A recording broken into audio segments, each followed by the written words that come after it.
அன்பே எனதன்பே இனிய அருளாசி ஆகாயம் அல்லது வெளி பஞ்ச பூதங்களில் ஒன்றான ஆகாயம் இதில் மற்ற 4 பூதங்களும் நன்றாக நிலை பெற்று உள்ளது. இந்த 4 பூதங்களிலும் ஆகாயம் என்பது ஊடுருவி உள்ளும் புறம்புமாய் நிறைந்துள்ளது. இந்த 4 பூதங்களும் நன்றாக இயங்குவதற்கு ஆகாயம்தான் காரணமாய் இருக்கிறது. ஆகாயம் என்றால் ஆகாயத்தில் இயக்கக்கூடிய பரிபூர்ண சக்தி அது நிறைந்துள்ளது. இந்த சக்தி என்பது எத்தகையது?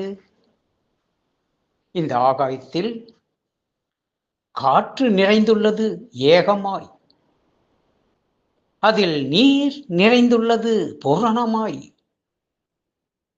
அது மேகமாய் உருமாற்றம் பெறுகிறது சூட்சுமமாய், பின் மழையாய் விழுகிறது பூமியில் தூளமாய்.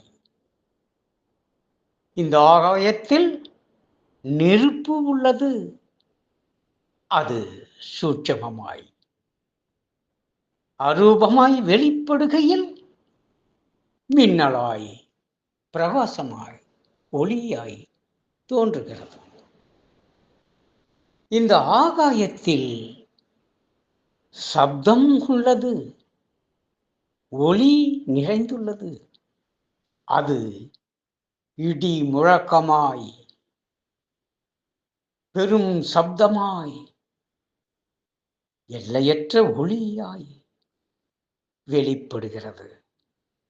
இந்த ஆகாயத்தில் மண் நிறைந்துள்ளது, அது பின் தூசியாய் புழுதியாய் ஒன்றிணைகையில் அண்ட கோலங்களாய், அந்த அண்ட கோலங்கள் பிரிகையில் மீண்டும் அணுக்களாய் தூசிகளாய், மீண்டும் இணைகையில் கோலங்களாய் உலகங்களாய்.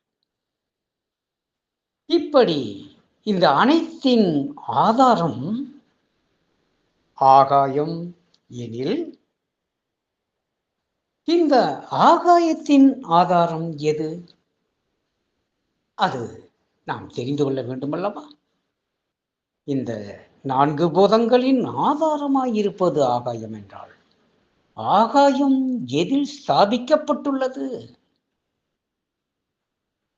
இத்தனை இயக்ககதிக்குள் பஞ்சபூதங்கள் நிறைந்திருந்தாலும் அது இயக்கமற்ற ஒன்றில்தானே நிறைந்திருக்க வேண்டும். அந்த இயக்கமற்ற ஒன்று எது?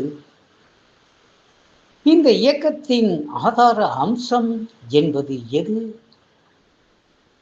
இவையாவும் எதிலிருந்து தோன்றி நின்று இயங்கி பின் ஒடுங்குகிறது? இதன் தோற்றத்திற்கு காரணமான ஒன்றில் இறுதியில் ஒடுக்கம் கொள்கிறது என்றால் அது எது தெரியுமா? அதுதான் பிரம்மம் எனும் ஆதாரம். அதுவே பிரம்மம். அப்படியானால் இந்த பிரம்மம் என்பது எதிலிருந்து தோன்றியது என்றால் அது தோற்றமில்லாதது, அது ஆதி, அது அனாதி, அது ஓர் நாமம் ஓர் உருவம் ஒன்றும் இல்லாத சூட்சுமம் கடந்த மகா சூட்சுமமான அது. அதை எப்படி நாம் அறிந்து கொள்வது? இந்த தோற்றமில்லாத ஒன்றே தோற்றத்திற்கு வரும் பொழுது அது அநேக ரூபா அரூபா சூட்சுமா தூள வடிவெடுப்பதே சிருஷ்டி எனப்படுகிறது.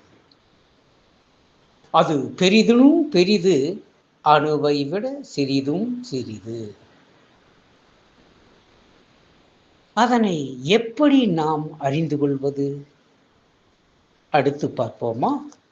எனது அன்பு நிறை அருளாசிரியர். நன்றி. செய்க நலமே.